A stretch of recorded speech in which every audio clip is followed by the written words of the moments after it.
Friends, ഇന്ന് ഞാൻ നിങ്ങളെ പരിചയപ്പെടുത്താനായിട്ട് കൊണ്ടുവന്നിരിക്കുന്നത് ഇത് പൊങ്ങെന്നാണ് നമ്മുടെ നാട്ടിൽ അറിയപ്പെടുന്നത്.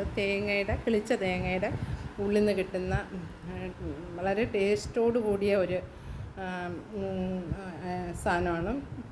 അപ്പോൾ ഇതിനെ പൊങ്ങെന്നാണ് ഇവിടെ പറയുന്നത്. നിങ്ങളുടെ നാട്ടിൽ ഇനി എന്താണ് പറയുന്നത് എനിക്കറിയില്ല. ഓരോ നാട്ടിലും ഓരോ പേരിലായിരിക്കും അറിയപ്പെടുന്നത്. അത് കമൻ്റായിട്ട് നിങ്ങളുടെ നാട്ടിൽ എന്താണ് പറയുന്നതെന്ന് കമൻ്റായിട്ടൊന്ന് ഇടണേ. അപ്പോൾ നമ്മുടെ നാട്ടിൽ പൊങ്ങെന്നാണ് പറയുന്നത്. ഇത് വളരെ ടേസ്റ്റുള്ള ഒരു സാധനമാണ്. അതുപോലെ തന്നെ ഒരുപാട് ഗുണങ്ങളും ഉള്ളതുമാണ്. ഇതിപ്പം ഇവിടെ ഒരു 7-8 തേങ്ങ അരയ്ക്കാൻ എടുക്കാതെ ഇത്തിരി ചെറിയ തേങ്ങയായിരുന്നു. അപ്പം തിരുമാൻ പാടുകരുതി ഞാൻ അവിടെ ഇട്ടിരുന്നു. അപ്പോൾ അതെല്ലാം കിളിച്ച് മഴവെള്ളം കൂടെ വീണപ്പോൾ കിളിച്ച്, അപ്പം അത് പൊട്ടിച്ചപ്പോൾ കിട്ടിയതാണ്. അപ്പോൾ ഇതിപ്പോൾ കഴിക്കാനായിട്ട് എടുത്തുകൊണ്ട് വന്നതാണ്. അപ്പോൾ ഞാൻ വിചാരിച്ച ഒരു വീഡിയോ പിടിച്ച് നിങ്ങളെ കൂടെ കാണിക്കാമെന്ന് വിചാരിച്ച്. ഇപ്പോൾ വലിയ അതിശയമൊന്നുമില്ല, എല്ലാ വീടുകളിലും കാണുന്ന ഒരു സാധനം തന്നെയാണ്. എല്ലാ വീട്ടിലെ പിള്ളേർക്കായാലും ഇപ്പം മുതിർന്നവർക്കായാലും കഴിക്കാനും ഇഷ്ടമാണ്, കഴിച്ചാൽ ഒരുപാട് ഗുണങ്ങളും ഉള്ളതാണ്. ഇത് നമുക്ക് നട്ട് വെച്ചാൽ ഒരു തെങ്ങായിട്ട് മാറും. പക്ഷേ ഇപ്പോഴത്തെ സമയത്ത് പെട്ടെന്ന് കായ്ക്കുന്ന തെങ്ങുകളാണല്ലേ എല്ലാവർക്കും താല്പര്യം.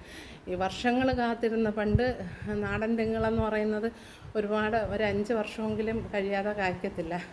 അപ്പോൾ 5 വർഷം കാത്തിരിക്കാൻ ഇപ്പോഴത്തെ കാലത്ത് അതിനുള്ള ക്ഷമയൊന്നും ഇപ്പോഴത്തെ ആൾക്കാർക്കില്ല.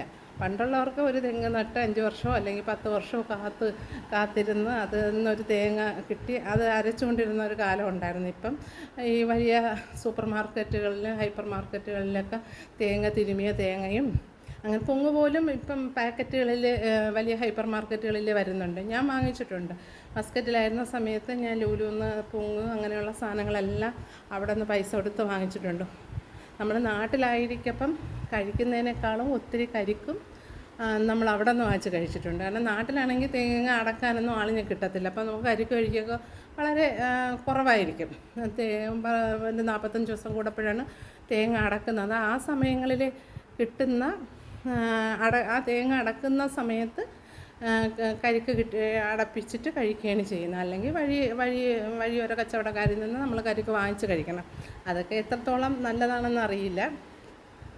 തമിഴ്നാട്ടിൽ നിന്നൊക്കെ വരുന്നതാണ്. പക്ഷേ ഇത് നമ്മളുടെ ഇപ്പോൾ പുറത്തായിരിക്കുമ്പോഴും പുറത്തുനിന്ന് നമുക്കവിടെ കൂടുതലും സലാലയിൽ നിന്ന് വരുന്ന കരിക്കാണ്. അതുകൊണ്ട് അത് വലിയ കുഴപ്പമുള്ളതൊന്നുമല്ല. പക്ഷേ അത് ഒത്തിരി വാങ്ങിച്ചിട്ടുണ്ട്, കഴിച്ചിട്ടുമുണ്ട്. പക്ഷേ ഇത്രയും ടേസ്റ്റ് ഇല്ല. നമ്മളെ നാട്ടിലെ നാടൻ കരിക്കിൻ്റെ അത്ര ടേസ്റ്റ് ഉള്ളതല്ല. അത് വെള്ളമൊക്കെ കൂടുതൽ കാണുമെങ്കിലും ടേസ്റ്റ് കുറവാണ്. ഇത് നല്ല നാടൻ തെങ്ങിൻ്റെ തന്നെ പൊങ്ങ് തന്നെയാണ്. അതുകൊണ്ട് ടേസ്റ്റും ഉണ്ട്, നല്ല മധുരവുമാണ്, നല്ല ടേസ്റ്റുള്ളതാണ്. ഇപ്പം നിങ്ങളെ കൂട്ടുകാരായി നിങ്ങളെ കൂടെ ഇത് പരിചയപ്പെടുത്താമെന്ന് വിചാരിച്ച്. Okay, thank you.